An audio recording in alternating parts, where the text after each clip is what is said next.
Video is for anybody would like to have peace and love in the world, for us to kind of get on. So if you're not someone that wants peace and love in the world, then this video isn't for you. So, you know.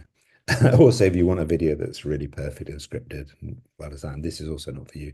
This is me just talking about something that is a very, very simple concept, but I think so important for us to recognize as individuals if we are people that want to have peace and love in the world. And that is that if you can't find a way to have peace and love within yourself around the different parts of you, etc., then you can't say, well, I want that in the outside world, but yet I can't do that within inside me. So, for example, if you say, okay, I've got my past and I am actually not at peace with my past, in the here and the now, the should have, could have, would have, I was not peaceful with my past, then we can't expect us in the outside world to be getting on and still and peaceful with our past because of all the different things that have happened. So we have to be able to do that inside if we say we want that in the outside world. In the same way, you know, your future has a dream and a hope for you. And you have to say, okay, I'm going to find a relationship between my future with these hopes and the dreams and my sense of inadequacy in the here and the now and my ability to have those. How do I find harmony and how do we work together to get as our ego and our soul? So my ego is saying, really don't make this video. You look quite rough. And my soul is saying, you know, just do the video. So I have to find peace between my ego and my soul to if I want to have what I want in the outside world. In the same way is I want this to be perfect for you. So I have to find a relationship between my perfection of wanting this great for you and actually putting it out there in the world. And I might not be able to put this out in the world because I haven't resolved this inner stuff within myself. So if you're watching this, I've dealt with that, and that's because I want that in the outside world.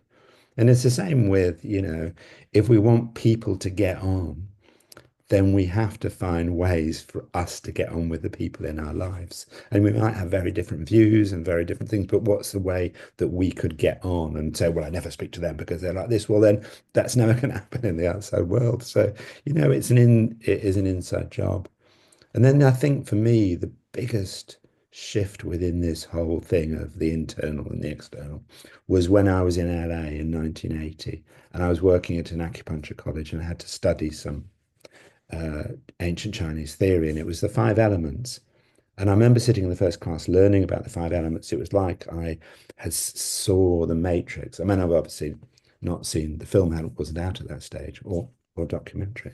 But anyway, it wasn't out at that particular stage. But it was like I saw the code behind the world, how we kind of get on with ourselves, relationships, in a politics, spirituality. It was like I saw how the world was constructed. And prior to that, I'd been a horribly anxious teenager and youngster and then my anxiety went because I kind of had a framework. But the reason I like it as a framework for this internal harmony and peace and love we have to find with ourselves is that we have these five energies within us, and they're all different. They're all very, very different. They all have different requirements and different needs. So how could we construct a structure in our life where we have all these different parts of us, a part of us that wants freedom with a part of us that wants to belong and be part of things, a part of us that wants perfection, and a part of us that wants to actually express ourselves, a part of us that wants to have meaning and purpose. And how does that link with a part of us that, you know, just wants to have fun and not feel uncomfortable? So I love the energies as a way to find construct and structures for the internal parts of me to get on, the different parts of my soul. And it helps with all the other aspects around my past. It's kind of what we do at the Five Institute. But I'm going to stop here at this stage because I don't want it to be too long for you. But just recognize that if you want peace and love in the world, then you kind of have to do it as an internal job first. And is that easy? No. Just the same as us having peace and love in the world, it is not easy, but it is absolutely doable and absolutely possible. Just the same as it's absolutely doable and absolutely possible for you to have inner peace and love within yourself. And start doing that. And you know, at Five Institute, we're here to help. Lots of people are. So yeah, just love you loads. get out there and do this. And like I say, if you're watching this video, I have resolved some of my internal ego. Okay, love you loads. Okay, bye.